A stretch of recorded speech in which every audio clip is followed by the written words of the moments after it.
Hello, here is the question number 1. It reads, a constant current I flows in a strip line conductor. Resistivity is monotonically increasing in the direction of current flow.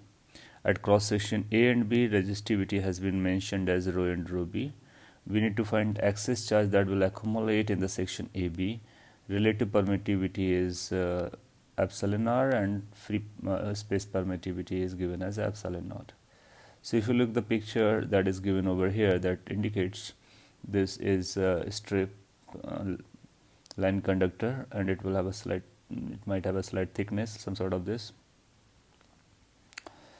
and current is passing through this uniform current, and this will be same constant current. At cross section A, you can think of this as a cross section A, resistivity is rho A. At cross section B, resistivity is rho B. Rho B is going to be greater than rho A as resistivity increasing in the direction of current. So here's the solution to find the excess charge.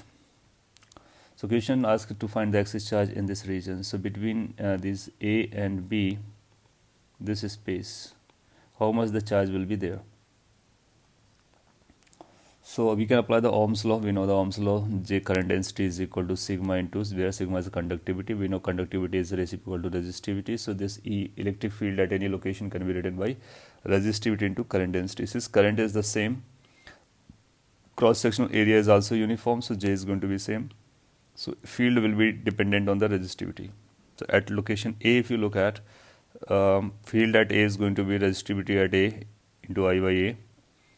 Similarly, field at B is going to be resistivity at B into I by A. Now we subtract these two, so IB minus IA is going to be equal to rho B minus rho A into I by A. Since we know the direction of electric field is in the direction of current, so the flux will be entering from this cross section and will be exiting from this cross section, and from any other faces the flux will be zero if we consider the the surface that is formed by these two cross sections, and the top face and the front face, bottom face and back face. So some sort of cuboidal surface will be there. And if you look at the total flux, so it will be passing only through these two cross sections. So it will be entering at cross section A, leaving at cross section B.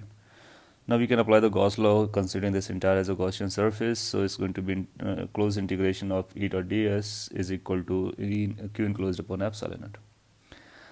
Now we know the total flux is going to be flux outgoing, which is going to be EB into A at this location. Flux incoming is going to be equal to EA into A at the cross section at A. This is going to be equal to Q enclosed upon epsilon naught. And from here we require EB minus EA, which we have already calculated. So put the value. So we substitute the value over here. You will find Q enclosed, that means charge inside that between these two cross sections is going to be epsilon naught rho B minus rho A into I. So that is the charge enclosed. Hence A option becomes our correct answer. Now you might be worried about relative permittivity, whether that has to be used or not. So let me say one statement for that. When we are calculating this electric field, right, this electric field has incorporated the material property. That means the relative permittivity, whatever it was incorporated in this. So these are the net values. Because in a medium, whenever you apply a field from externally, there is some polarized field, and the resultant is the total field. So this is the total field. And once we write the total field, we can use this Gauss law with epsilon naught. Hence our answer is this much. Okay, thank you.